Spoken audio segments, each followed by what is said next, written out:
Welcome to College Football Weekly Matchup with Scott. I am Scott, so I want to thank you for coming, watching this, and I hope you'll enjoy this. And I, a little something about myself. I'm an avid college football fan, and I think I know what a um, good you know, game would be personally, but I could be wrong, but that's just me. I think that could make it really good, I think, or I can make it, I think what would make a good football game, I don't know personally, but, that's just me. So I think personally, I know what would make a real good game. I could be wrong. So, but that's just me, you know. And like I said, I've been watching football for a long, long time. So, you know, that's just how I am. You know, I I know what I like, and I know pretty much a lot of good things about football. All right, enough rambling. So here we go. Let me tell you a little bit about this video cast. I guess that's what they call this. It, is roughly just my opinion of games. This fall, I'm gonna start a podcast of this, and hopefully, I can get it started like in August, at the beginning of August, before the football season, and just talk about different things about it and all that. So, and I hope you guys will enjoy it as much as I would enjoy doing it. And I hope you make comments and all that stuff. So I just hope you guys will like it. So that's what it is. And also I'll be picking like maybe 7 games, like 3 games that you must watch, 3 games that should be interesting but not quite as good as the other 3, and then 1 game that if you're waiting for another game to start, you know, hopefully that will pass the time. So now today's episode is it's going to be about coaches, the hiring and firing of coaches, and also which coaches will be on the hot seat this year.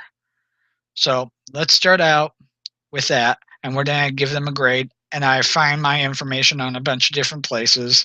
So, and I'll give you my opinion on what I think what they said, if I think that they could be telling the truth or if maybe not. So we'll just see how that all goes. So now, if you want to, you can make comments about this while we're live, so that, if you want to, you know, say if you think I'm telling really what is really good, or if you think it might be something else that you think that not really that I'm really knowing what I'm talking about, you can go on here, make a little comment, and tell me what you think.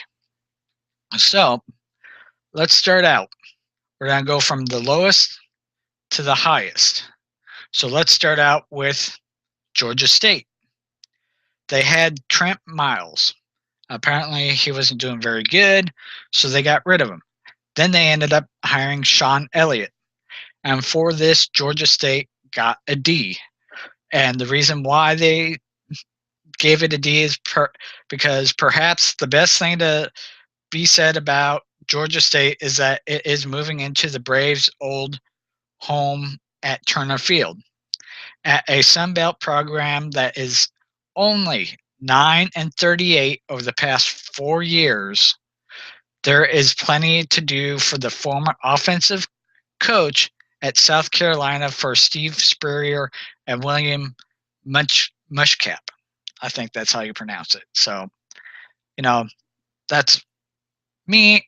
I'd honestly probably not give it a D. I'd probably more likely give it a D minus because Georgia State, they're a small college. They came from, I think it was Division 2, and now they're coming up. And most of those teams that do that really don't make an impact on college football. And it's not that they don't try, they try, but it's just that they can't really compete against the big teams like Tennessee, Florida, Notre Dame. So it's not really their fault. So I just, you know, I just think it should be more of a D minus instead of a D. So now we'll be moving on to the next one, and that is Florida International University. They fired Ron Turner and they hired Butch Davis. So that gives them a D. And this is why they gave it a D. The Mario Cristobal days look much better each year. I don't know if anyone can win constantly at FIU, but good for Butchie. He had suffered too long in purgatory after his days at North Carolina.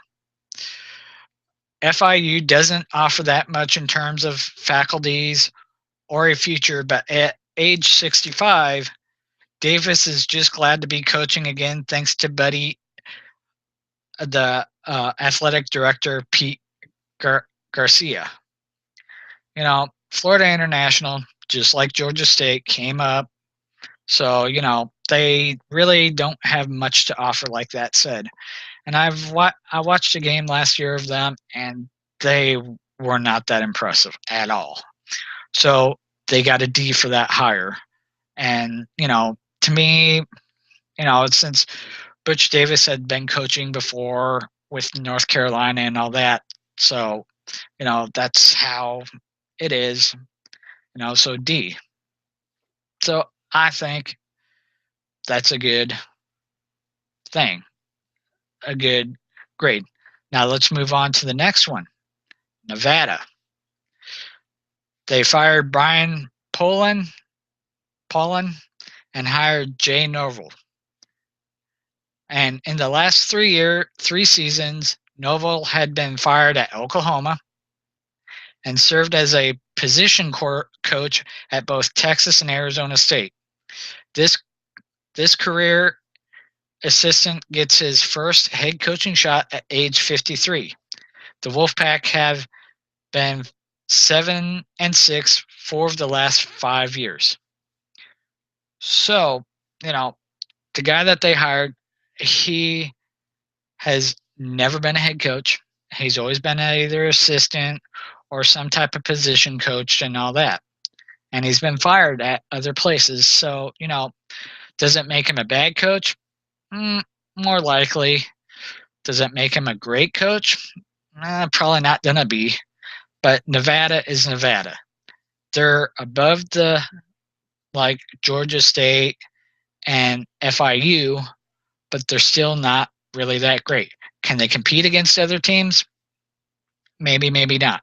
More likely not. So that's just how it goes when you're hiring for a team that really don't have much to offer, and they've never really offered that much in football. So with that hire, they get a D. So let's move on to Fresno State. They fired Tim Rudy. I think that's how you pronounce his name. Sorry if I mispronounced it. And then they ended up hiring Jeff Tedford. Fresno continues to search for the magic that Pat Hill brought to the program for 15 years. Tedford was Aaron Rodgers' coach at Cal, but his last season in Berkeley was marred in losses and APR disasters. Tedford hasn't been a head coach in 5 years. In a deep Mountain West, let's hope the 55-year-old Tedford has some magic left in him. So, right there, Fresno State, they'd been good. They you know, had done a real good job. So maybe this Jeff Tedford could come in and keep continuing that. Maybe Fresno State will be a lot better this year than last year. Hopefully, but we'll never know until, you know, the season starts and we see. So for this hire, they get a C minus. Now let's move on. And also, I was going to tell you, if you like to look at this point spreads, like, should I take the over? Should I take the under? I don't do all that. I don't really get into all that, but there is one podcast that does, and you have to listen to them. That it is called Bet Like a Girl. You can go to Blog Talk Radio / VOC Nation Radio and find it there, or just go to vocnation.com and you can look it up there. These ladies know what they're talking about. They are, it surprised me how well they do. They know what they're talking about, they know what they're doing, and they are pretty much on the ball almost all the time. So make sure you go there and drop them a line saying that you heard about their podcast on College Football Weekly matchups with Scott. Okay, let's move on. Now we're going to look at Indiana. And we know all Indiana in football. We know about them. They're there. So they fired Kevin Wilson and they promoted Tom Allen. Indiana's defensive coordinator seems to have made a quick impression on Hoosier administration and players. Indiana's defense rose from 121st to 40th under Allen, but he takes over a program that seems to be close to turning the corner when scandal hit. Wilson was accused of mistreating players. There is every reason to believe Allen will be a breath of fresh air. But the loss of Wilson has the possibility of interrupting an upward trend of the program. So, Indiana, they were starting to do good, and then, like it said there, the coach did stuff that he shouldn't have been doing. It kind of, if you look back at Indiana's history, it's kind of a pattern you're seeing here with Indiana, that it happened in basketball, now it's happening in football. So hopefully they can get everything worked out and move on and all that. So for this hire, Indiana gets a C minus. Now let's move on to San Jose State. San Jose State, has always been one of those teams. Will they do good? Won't they do good? So, from what I've seen, they've been, all right. I've seen a game last year or the year before, and they were pretty good, but just, not enough to get over the hump, as I would say. So they fired Ron Koger, I think that's how you pronounce him, sorry, and they hired Brent Brenham. Brenham has deep ties with San Jose State. His dad played for the Spartans. His mom was a cheerleader. Brent coached for 6 years there for Dick Tomey and Mike McGear. The Spartans seem to be in good hands, again, with Oregon State's receivers coach. So, with this new hire, hopefully he can make it turn around and bring St. Joe State up to being at least a real competitive team. And hopefully he'll do good. And hopefully St. Joe State will keep going up and up and up. For this hire, they get a C. Let's move on. Now we're talking about LSU, a team honestly I'm not a real big fan of, but hey, I'm not biased. I don't take team sides. I have my favorites, but that this will not affect this podcast. So they fired Les Miles, and then they promoted Ed Oregon. Sorry for the mispronunciation. Now let's see what this they have to say about it and see if I agree. It's not Coach O's fault that he was a third choice after LSU's flirtations with Jimbo Fisher and Herman fell through. AD Joe Aliva had no other choice than to elevate Oregon from his interim role after failing to land his top choice for the second straight November. Oregon can recruit and motivate, but can he run a program after going 11-4 in two separate stints as an interim? We're pro- we're we're about to find out in the mixed master that is the SEC West. To this point, Oregon is 13-24 in conference play as a head coach and interim at three different stops. So, did they hire someone that's really good? Probably. But if you heard there, as a head coach and an interim at three different schools, his winning percentage is not very good. It's only 13 wins and 24 losses. So that don't really favor him that much. Will he be around next year and the year after? Time will tell, because we know LSU fans are very picky. They demand wins. Almost all colleges do, but seems like LSU demands a lot of wins on their coaches.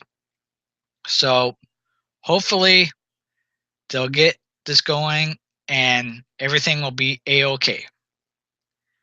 And for this hire, they get a C. Now let's move on to the next college and see if they did any better. That lands us on Cincinnati. They fired Tommy Tribville and hired Luke Fickle. Let's see what the experts say about this. The Bearcats had run out of gas under Tribville at age 43.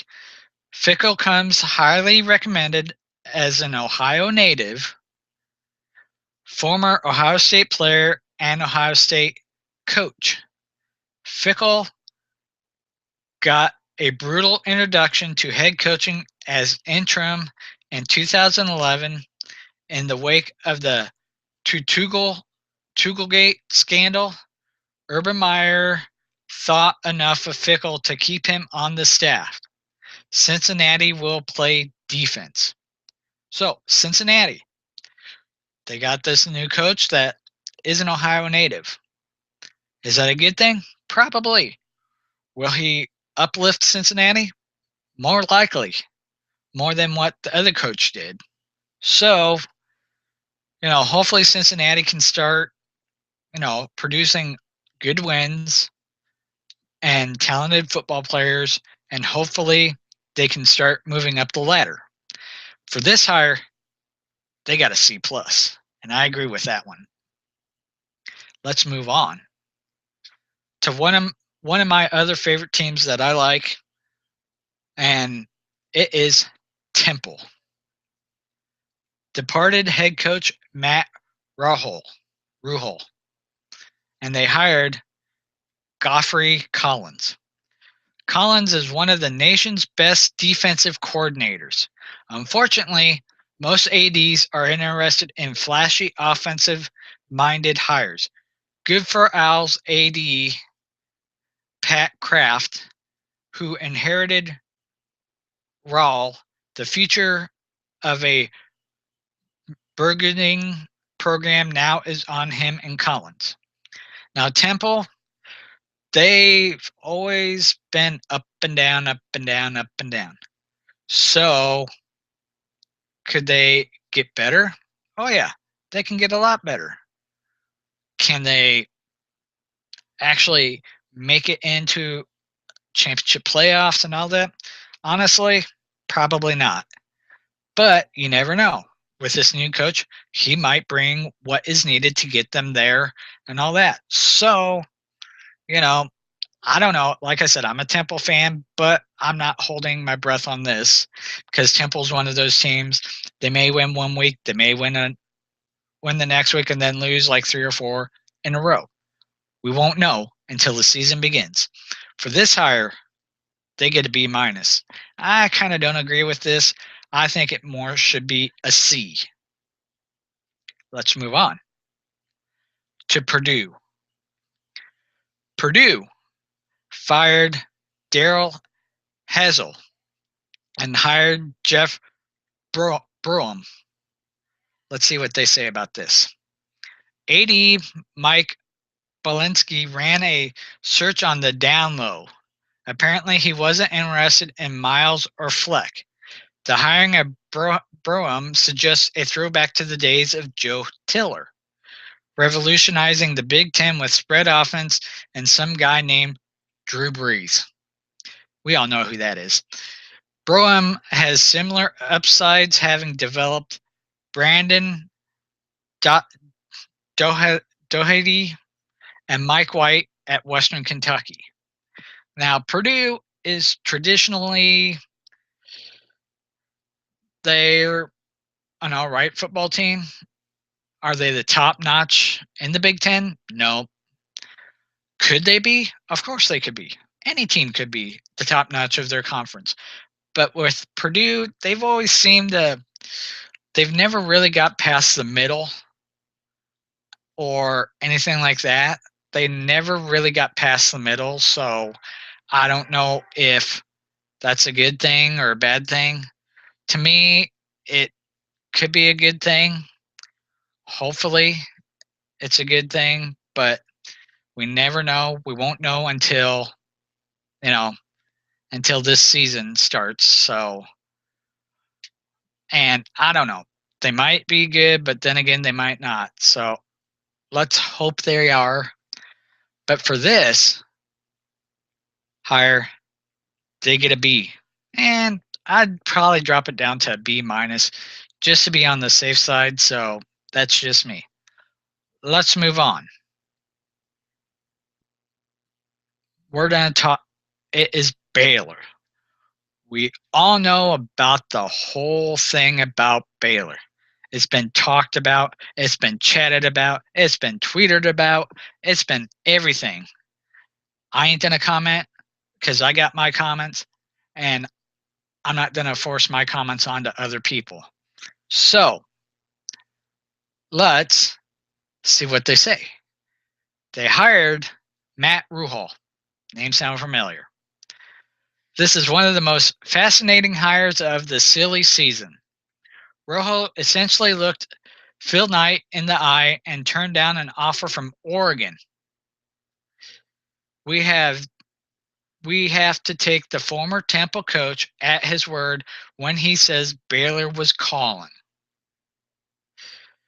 Rojo didn't have Texas ties, but he quickly moved to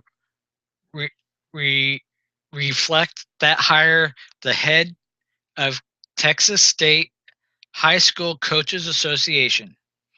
While it's yet to be determined if Rojo will run the spread offense in the offense-minded Big 12. I'm beginning to think Baylor football's image will improve. Personally, it's got to improve.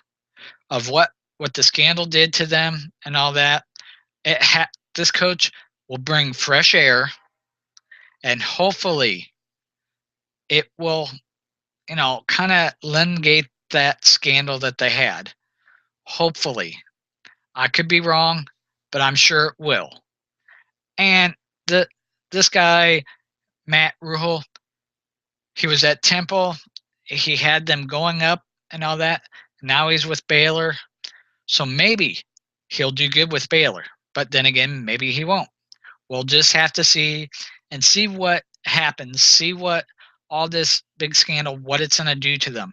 I personally think since you got rid of the people that whatever happened, give this guy a fresh chance, see what happens, and hopefully Baylor can get back doing what they did best, and that's play football. For this hire, they get a B. Now let's move on. Here's another little school compared to Baylor and all them. Western Kentucky. Western Kentucky, I saw one game of theirs last year, and they did all right. Nothing special, nothing spectacular, but they did all right. Now, the departing coach was Jeff Borham, and they hired Mike Sanford. Let's see what they say about this one. There's all kinds of buzz in the coaching community about Notre Dame's former offensive coordinator. Remember that. He probably got out of Notre Dame at a good time. Deshaun Keyser is gone to the pros. Meanwhile, Sanford begins his starter job as a solid group of 5 program. Fun fact, AD Todd Stewart made $2.1 million in buyouts from Bobby Petrino and Jeff Braham that he will use to pay Stanford. That's good accounting. And it is. Because if you have a coach that's not living up to your potential and just, is sit there, he's just wallowing. If it's going to cost you 2, 3, whatever million, it's probably a good idea. Just buy that contract out and send them on their way and get someone else in. And for me, Western Kentucky, all they can do is go up. That's my opinion. For this hire, they get a B+. Let's move on to the next school. And like I said, if you want to do chat, if you have any comments, just make sure you make a comment on here and I'll read it and I'll tell you my opinion. So let's move on to the next school on the list. And that is none other than Houston. Okay, departed is Tom Herman, and they promoted Major Applewhite. Let's see what the experts say about this one. Houston's former offensive coordinator hopefully continues a grand tradition of first-time head coaches succeeding at Houston. The last 4 have to some degree or another. Art Briles, Kevin Sumlin, Tony Levine, and Herman. I've seen Applewhite interact with the team behind closed doors. He was clearly Herman's second in command. Players responded to him, which that's a good thing. There's a lot at stake with the school going all in, trying to position itself as a Power 5 program.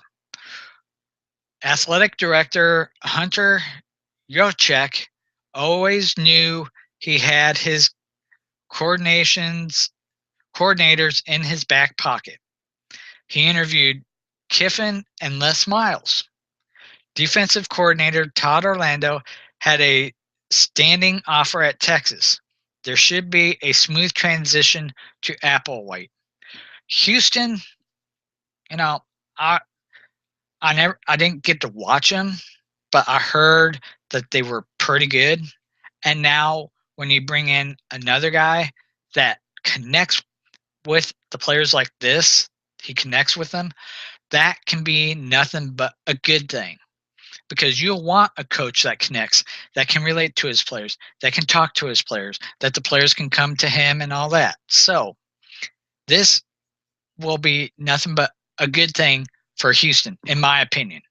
Like I said, this is just my opinion, but this is my opinion that it will be a good hire for Houston. And for this, Houston gets a B plus, and I agree with that one. To- totally agree with that one. And now we're going to the next school, and that is none other than South Florida. Departed is Willie Taggart, and they hired Charlie Strong. If that name sounds familiar, it should, because he's been around for a long time in coaching. So, you know, I don't know if that's a good thing or if it's a bad thing.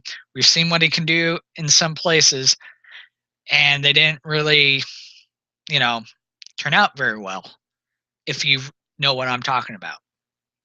Now, let's see what the experts have to say. It was a bad fit for both sides at Texas. Strong never was fully welcomed in Austin. After 3 seasons, the administration that eventually hired Herman was uncertain what to do with Strong going into his final game. Back in the state of his greatest success, Strong inherits a loaded USF program.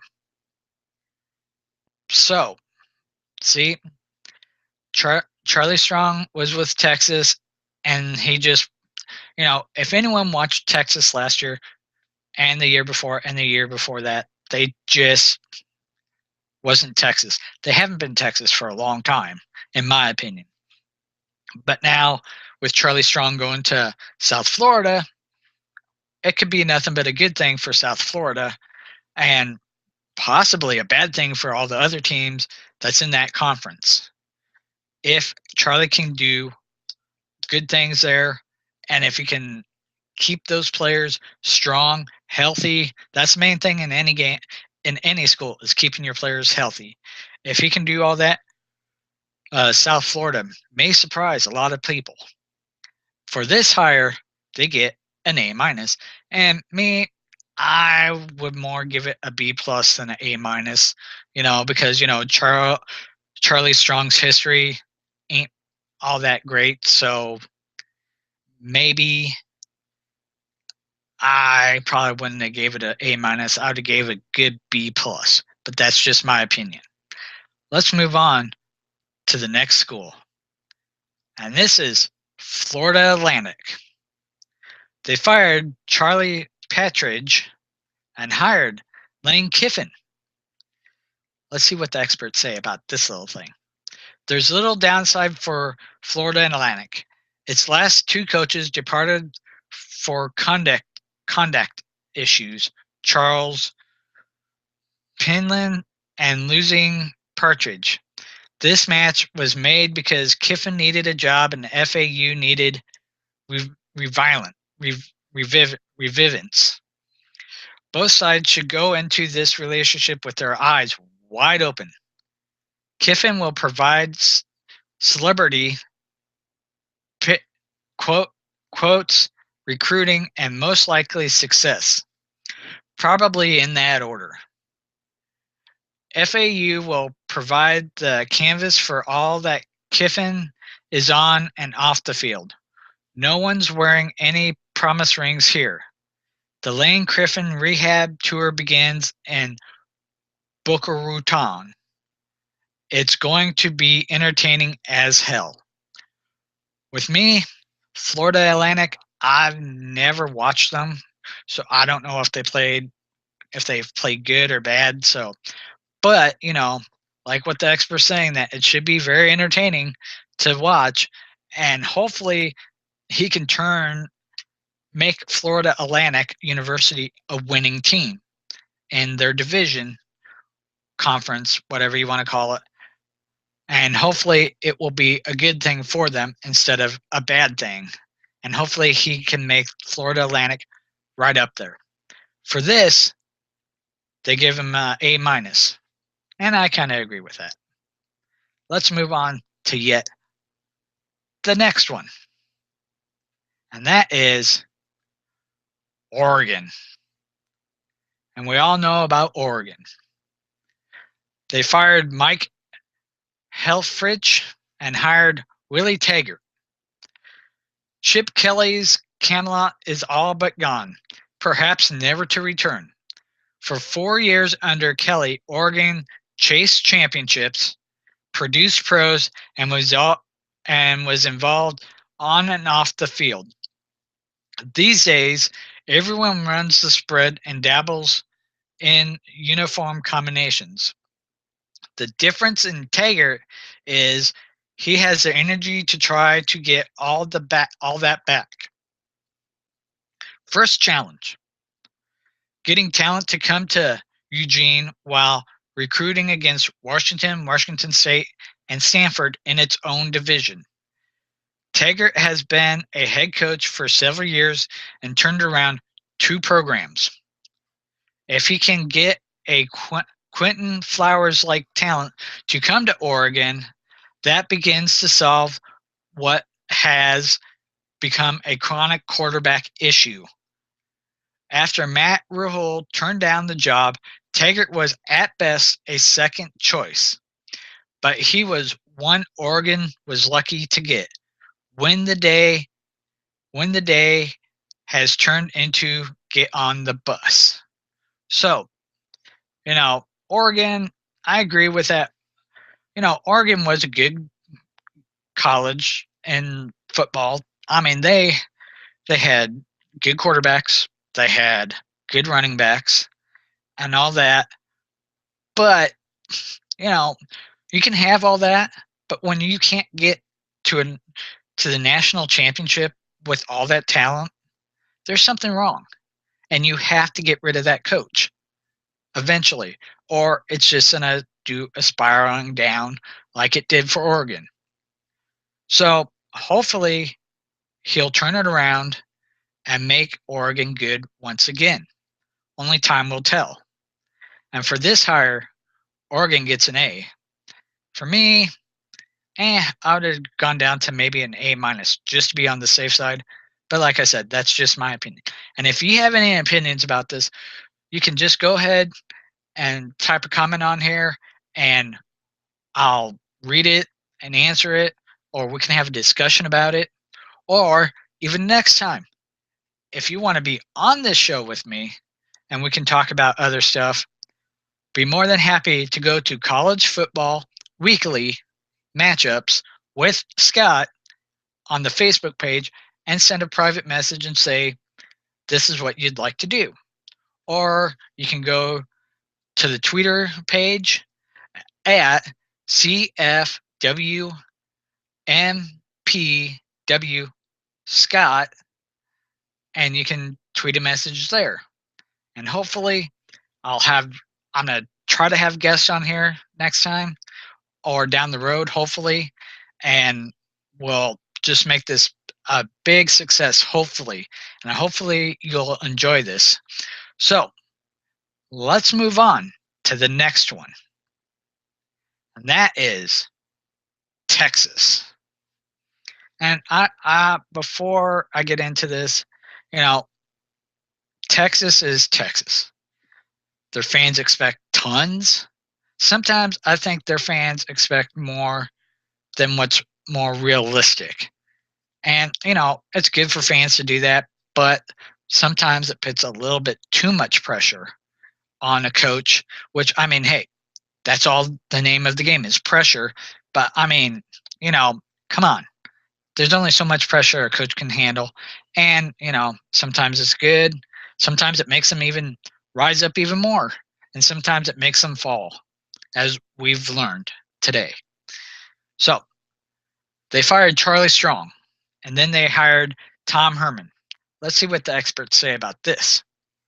Texas absolutely had to land a 41-year-old coach who has run a program of all of 2 years with losing to UConn and SMU on resume.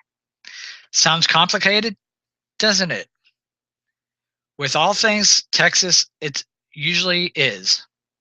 Herman also beat Oklahoma, Florida State, and Louisville. At Houston, to establish his rep as the nation's next budding rock star coach. Texas couldn't afford not to get Herman, who, despite those troubling losses, seemed to have an unlimited ceiling. The administration was manipulated into getting off its collective butt and pursuing Herman when LSU made a play, but they got their man. With or without Strong, the Horns were inevitably going to return to prominence. Herman's hire speeds up the process. For me, I agree. You know, yes, look at what he did for Houston. He took Houston from pretty much, you know, kind of just okay, we're here, we're here, we're here, we play, we win, we win, we lose, But he rose up their stock, and now Texas got him. And there can't be nothing but high up for Texas. And bringing back the Big 12 back to the way it was. For this, they give him an A. Me personally, I give him an A plus, but that's just me personally. So, out of all these coaches that got hired, we know that the best one is Texas. And that's really, that's no surprise. But now, let's go on the flip side. We're going to name the 10 coaches that are on the hot seat for this year. And, we know what hot seat means, that it's either win, or you're gone. So let's start out with this at number 10. Richie Rodriguez. He coaches for Arizona. His record in 5 seasons, he's been there for 5 seasons. His record is 36-29. And last year season, he was only 3-9. And that is not good, especially when you look at Arizona when they're in the Pac-10. And I know the Pac-10 teams are, they're really, they demand wins and all that. So let's see what the experts say about this one. Regression was expected in 2016, but not a 3-win season that included an 8-game losing streak, a 56-34 rout of Graham's Sun Devils, and the traditional territorial cup rivalry kept the season from being a total disaster. As he actively sought an East Coast-based job a year ago, Rich Rode surely realized a dip in the team's talent was coming. Now he's going to have to commit to a full rebuild, and a decent 2017 class would be helpful. And I agree with that. I mean, it's like, come on. You're 36-29 since you've been there for 5 years. And last year you're only 3-9. That's not really a great resume there. So, I honestly believe if he produces the same year this year, he'll be gone. I'm guessing, my opinion, he's going to have to at least get 6 wins to keep his job. And honestly, I don't see it happening. That's just my opinion. If you have a different opinion, make a comment and see how it goes. Let's see what happens this year. See if I'm right or if I'm wrong. Now moving on to the next one, number 8. Ty Graham at Arizona State. His record for 5 seasons is 39-26. And last season he was 5-7. Let's see what the experts say all about this. Following a fast start at Tempe, Graham's teams are 11-14 the past 2 seasons. This is his first season to miss a bowl at ASU. Coaches and agents feel as if the thud has not been given an appropriate amount of attention due to coaching changes at USC and Oregon dominating the Big 12 news cycle. Coaches tell us that Graham's loyalty to defensive coordinator Keith Patterson could eventually become problematic. Patterson's defense finished 127th in yards per play defense. That's 7.07. The low point was given up 511 rushing yards to what was then a 2-win Arizona team. And yet, no one anticipates a change there entering 2017. An elaborate buyout, ASU would still owe about $10 million after 2017 season, is one thing keeping the administration patiently, relevantly high. So right there, the first of all is, look at what their defense, you know, they gave up 511 rushing yards in one game. How, to me, when you give that much up in a game, that is a very bad thing. It's not a good thing. It's a bad thing. So, you know, hopefully he can turn it around. Maybe. I'm not real sure.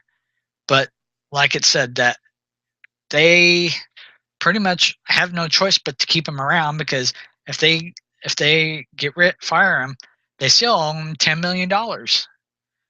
And, so they're gonna have to keep him at least, I'm guessing, at least to 2018, maybe 19. So that comes down a little bit. Then, you know, they might be able to fire him. But still, you're 39 and 26 in 5 seasons, and last season you're 5-7. Come on. Arizona State, they, you know, they were, a decent team at the time. Now they're just starting to be, one of those ones where, you know, they get beat up and all that stuff. So I guess we'll just see what happens this year. Now let's move on to the number 9. And this is Sonny Dykes at California. In 4 seasons, he is 19 and 30.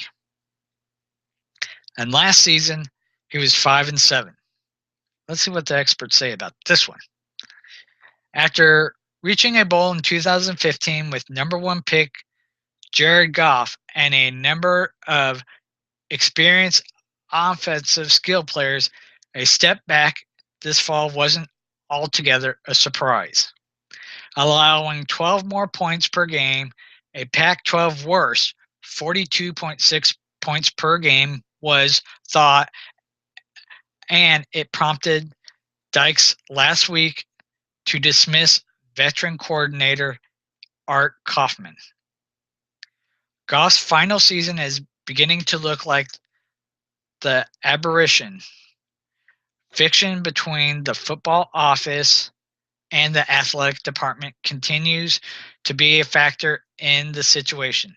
After next season, Dykes' buyout drops to $3.9 million. The staff needs a solid defensive hire and a bowl game in 2017 to regain equilibrium. Personally, California has, they haven't really done anything much over the years, especially the past 4 years. When you see this, at they're 19 and 30 under this coach.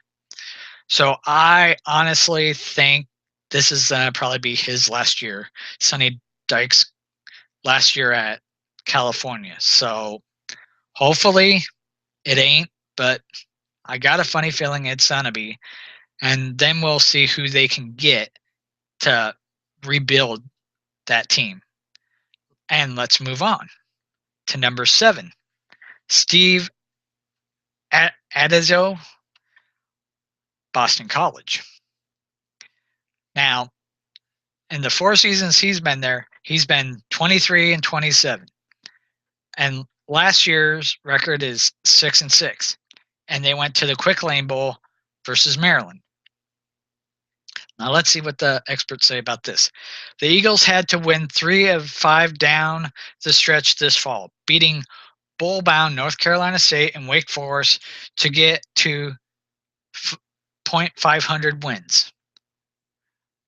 But considering BC didn't win an ACC game in 2015, these were steps in the right direction. Defeating former ACC foe Maryland in the bowl game would be another.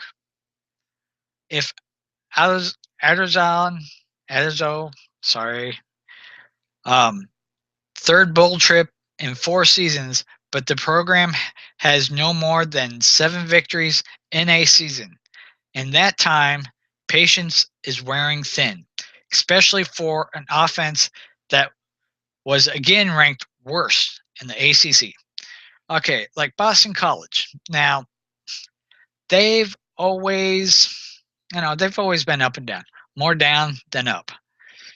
And like a couple years ago, they were, halfway decent, but then they started sliding back.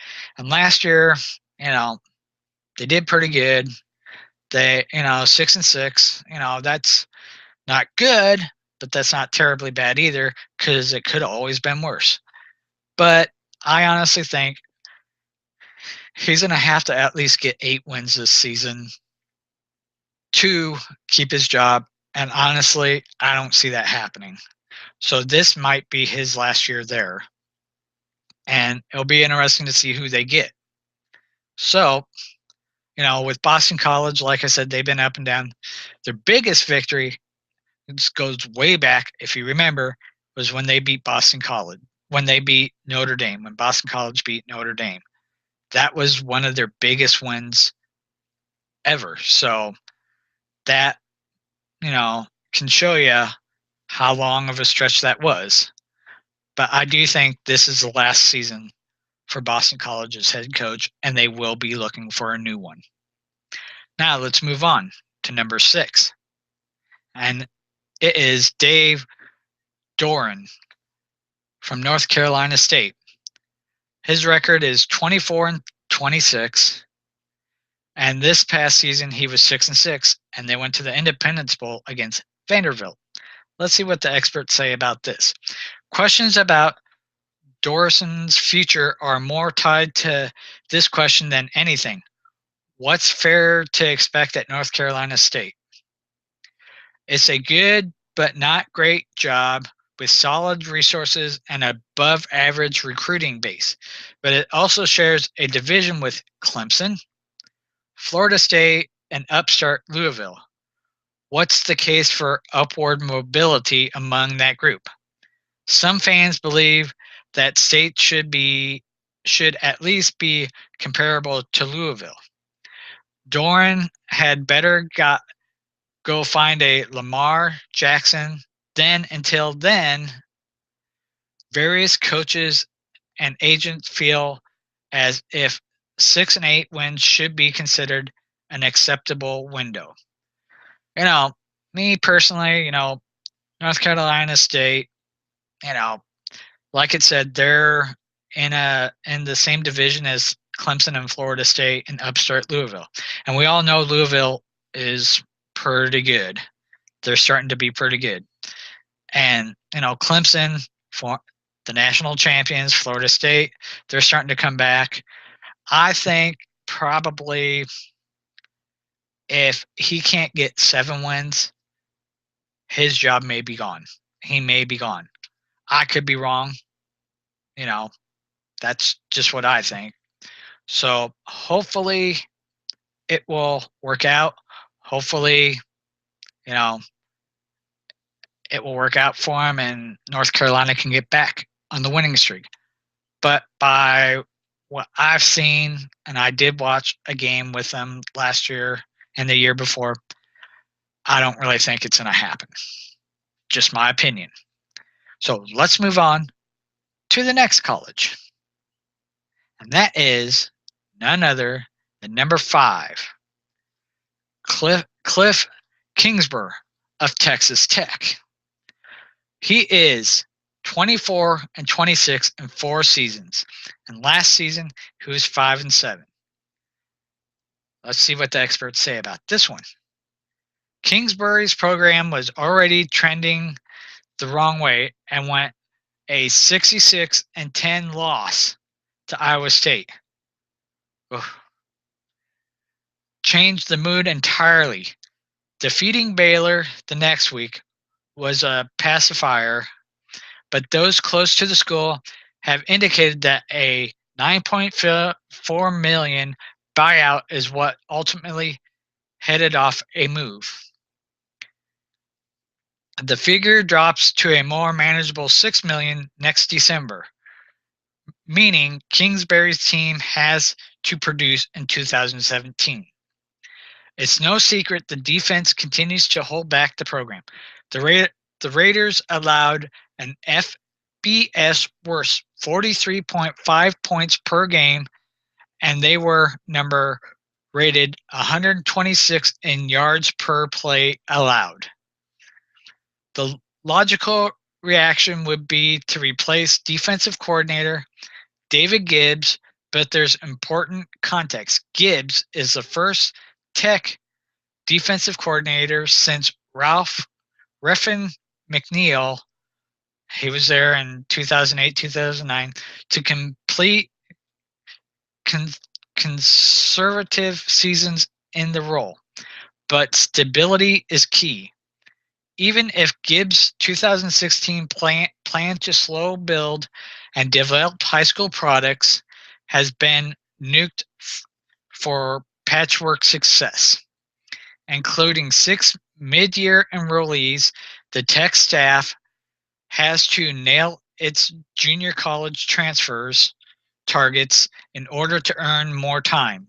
In the coaching world, there's never the sturdiest branch on which it stands.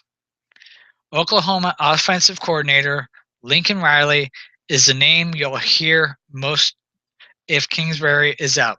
The 33-year-old Riley has turned down other offers and hopes to eventually land a Power 5 job. And his alma mater certainly makes sense, but perhaps it isn't that easy. Perhaps Riley's resume, in fact, looks quite similar to Kingsbury, where he was hired.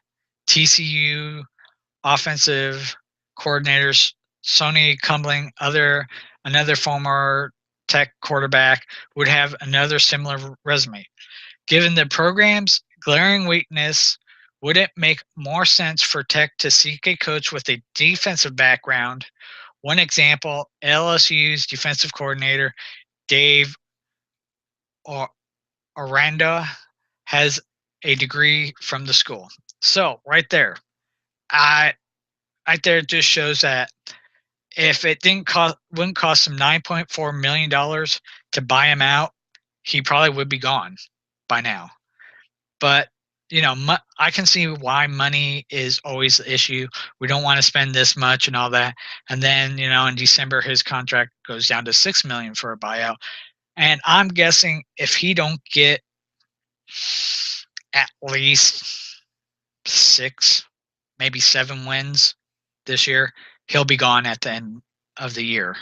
And, you just can't have two more loses than wins in a 4-year period. It's just not acceptable at any college. So that's my opinion. My thing is Cliff Kingsbury will be gone at the end of this year. Let's move on to the next college. And that is UCLA and Jim Mora. His record there in 5 seasons is 41 and 24. Last year's record was 4 and 8. Who knows? Let's see what the experts say about this one. It is fitting that the Bruins and Aggies complete their home this fall. A couple of years ago, Pac 12 coaches thought that the Bruins by far had the most talent in the league. A few things have changed since then. One, injuries have hindered UCLA's ability to capitalize on the talent, and that's every school. If you got talent and they're hurt, they ain't helping. So, and that can hurt a team really bad. Number two, rival. USC is improving, getting further and further removed from the scholarship restrictions that hamstrung the program. Number three, Chris Peterson is proving a playoff bound Washington that talent isn't everything, which is true. Let's look at last year. Washington was in the playoffs. Regardless of circumstances, including injuries, Mora is running out of time to get it right. For now, he has appearances in the Holiday, Sun, Alamo, and Foster Farms Bowls to show for his success at the school. Is that the ceiling? And after signing an extension earlier this year, Mora would be owed about $12 million buyout after the 2017 season. The school's record-setting Under Armour deal, reportedly worth $280 million, could be an asset if the administration is ready to make a change. As it stands, the buyout would have to be considered a deterrent in morale leaving for an NFL job. The money to stay is too good, even if things do not end well. Maybe UCLA's brass could trade Morrell to the Niners for Chip Kelly. Okay, UCLA is, they're a good team, or they were a good team, I should say. And going to a Holiday Bowl, a Sun Bowl, a Alamo Bowl, and the Foster Farms Bowl, the Holiday Bowl is a older bowl, so is the Sun Bowl. But they're not nothing like the Rose Bowl, the Orange Bowl, or anything like that, or even the championship. And for UCLA to not be able to get into at least some of those bowls, their fans ain't gonna stand it. So I hope for UCLA fans, I hope that it turns around and it works for them. And if not, he may be gone. Let's go to the next one, to number 3. And that's Kevin Smith at Texas A&M. He's been there for 5 years, and his record is 44-20. And last season was 8-4, and they went to the Texas Bowl against Kansas State. Let's see what they have to say, the experts. The Aggies might have made a move in December. They may have even pushed for Tom Herman if Sumlin were not owed a $15 million buyout. That monstrous figure drops to $10 million after 2017, which could prompt changes if the team posts another 8-win season. How the Aggies finish next season will likely determine Sumlin's fate. The past 4 seasons, A&M has started a combined 21-1, only to finish 12-17. That sense of deflation is undermining any success teams have had.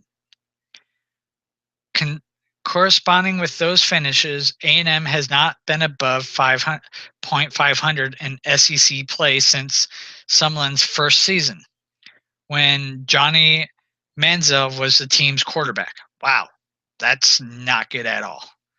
That position post Johnny continues to be an enigma. As of now, it seems as if Sumlin will lean on a freshman behind center in 2017. That's not an ideal situation for a hot seat staff. Neither is the Aggies' defense, losing All-American talent Myles Garrett and several other veterans. A trip to UCLA in the season opener will be vital to two staffs feeling the heat. Texas A&M, they used to be a powerhouse. Now they're not. And when you have, you know, that, you know, 8-4, you're that good, but you got to be better. And Texas Bowl is not a great bowl. No matter what people say, it is not a good bowl. So he's going to have to up it or he'll be gone. Let's move on to the number 2. And that is Butch Jones of Tennessee. He's been there for 4 seasons and his record is 29-21. Last season it was 8-4 and a Music City Bowl versus Nebraska. Let's see what the experts say about this. Frustration is mounting internally and externally after a talented, experienced team fell short of an SEC East title in 2016. The Volunteers dealt with injuries, sure, but so did division champs Florida. For Jones and anyone else not to acknowledge the season as a disappointment is ignoring reality. Even a win against Vanderbilt would have put the Vols in the Sugar Bowl for the first time since 1990. Wow. Instead, Tennessee is in the Music City Bowl, win or lose against Nebraska. 2017 is a critical year for Jones, but particularly if the Vols lose the bowl and slip to 8-5. Sources have told us that Jones will likely look to shake up the coaching staff in the new year, including an overhaul of the program's strength and conditioning department, a fundamental liability in 2016, according to those sources. So, Butch Jones may be gone after 2015 if he cannot get at least to, I think if he gets to the Sugar Bowl, his job will be secure. If he can't anything less than the Sugar Bowl, he'll probably be gone. And I know Tennessee people, they're very demanding. They're demanding of coaches and all that, and that's just how they are. Let's move on to the number 1, and that is Brian Kelly of Notre Dame. In 7 seasons, he's 38-31 with 21 vacated wins deducted. And we all know that. We ain't getting into that one. Let's see what the experts say. About the only thing that didn't go wrong for Kelly in 2016 was a 6-year extension he agreed to in January. Since Notre Dame is a private institution, the buyout figure is not available via public records. Assume, although, that it would be steep, upward to $15 million to dismiss Kelly right now. Those familiar with the program say Kelly still has the support of administrators, such as AD Jack Swarbrick, but Swarbrick publicly demonstrating support for whatever reason irked the increasingly defensive Kelly. Bottom line, Kelly isn't happy. Fans are unhappy. No one is happy. With both experienced quarterbacks leaving and 2 new coordinators for 2017, the setup does not project favorably for a turnaround. Another issue, next season's schedule features 11 bowl teams and Michigan State. If it comes to it, the names we most commonly hear from coaches and agents are Oklahoma's Bod Stoop, Michigan State's Mark DiTanio, and Pitt's Pat Narduzzo. 2 other Big Ten coaches, Northwestern's Pat Fitzgerald and Wisconsin's Paul Christie, have also come up in the coaching circles. Notre Dame, Notre Dame is Notre Dame. They're loved, they're hated, and I'm not a big fan of theirs, but that don't matter. Notre Dame fans are very, very demanding. They demand wins, and losses will, especially to rivals and to easy teams, they will not tolerate. And apparently this is what's happening. So my prediction for next year, if Brian if Brian Kelly cannot get more, if he can't get to at least 7 wins, I honestly think Notre Dame will probably look somewhere else for a coach. That's just my opinion, you know, and Notre Dame is not the traditional Notre Dame what they have been in the past. They haven't been for a long time. So if he can't produce, I got a funny feeling he'll be gone. And I could be wrong, and I'll say so if I am. But we'll just have to see. Well, this wraps up the first video cast of College Football Weekly with Scott. I am Scott. And like I said, go to College Football Weekly with Scott on Facebook, make a comment about this, or if you want to be a co-host on this sometime, just send me a message on there and let me know, or go to Twitter at college football at CFWMPW Scott and make a comment. Follow us. Make sure you follow us on both, and make sure you come to this YouTube page and follow it, subscribe to it, and I'll be doing some more. Maybe I'll probably do one next week or a week after.